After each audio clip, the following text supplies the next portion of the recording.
The vibrant city of Abuja hummed with life, full of traffic jams, chatter, and street vendors calling out their wares under the sweltering Nigerian sun. Amid the city's constant activity, Ada balanced her dreams with her daily grind, working long shifts as a sales attendant in a local boutique. Every morning, she rose before dawn to prepare herself, enduring crowded buses and dusty sidewalks to reach her job. Yet, her dreams of a better life never wavered. In her heart, Ada clung to hope even when her reality seemed set on testing her resilience. Ada was raised in a modest household, sharing a cramped apartment in Woods with her mother, Chika, and her stepfather, Nnamdi. Life had not been easy, but Ada was used to making do. She always believed her hard work would eventually free her from the cycle of poverty that plagued her family. It was this optimism that kept her grounded as she endured her parents' constant quarrels about money. And then there was Obinna. Tall, humble, and kind-hearted, Obinna worked as a cab driver. Though his earnings were modest, he was rich in integrity and loved Ada deeply. Together, they dreamed of building a life beyond the limitations of their surroundings. They often spoke of moving to a quieter suburb, somewhere with clean air and open space. They imagined a small house, a garden, and one day, a family. When Ada discovered she was pregnant, her heart filled with joy and a sense of purpose she'd never known.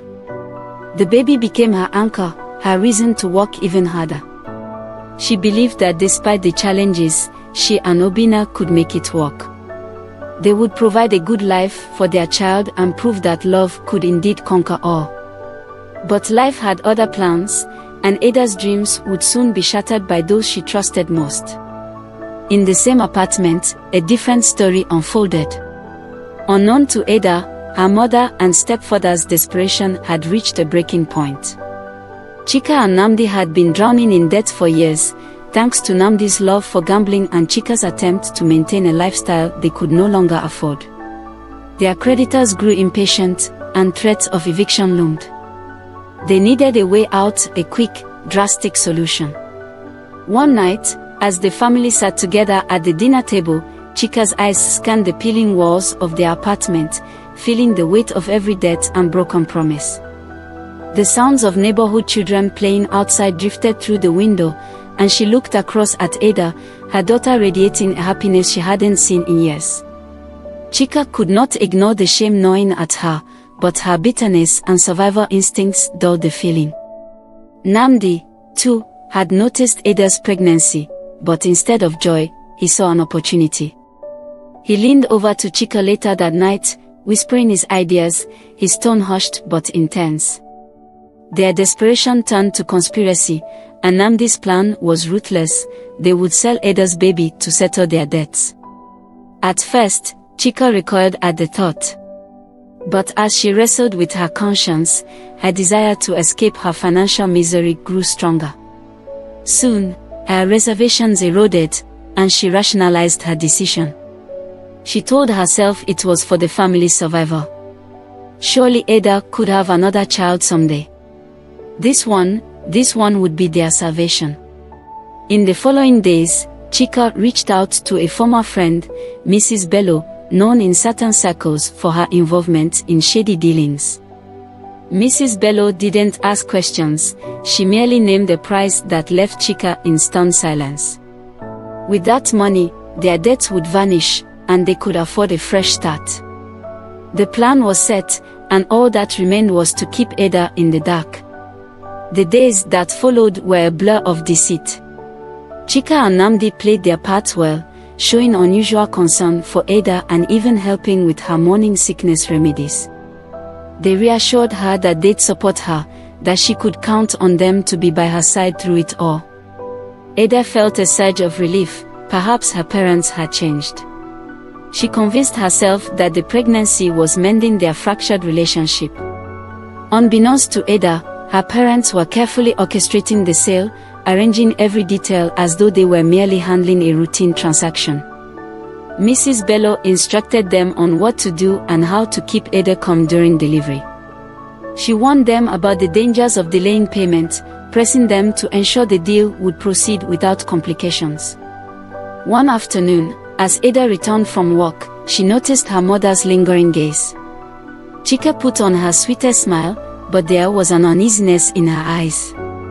Ada dismissed it as a symptom of the stress they'd all been under, unaware of the growing storm beneath the surface. Meanwhile, Obinna started sensing something was wrong.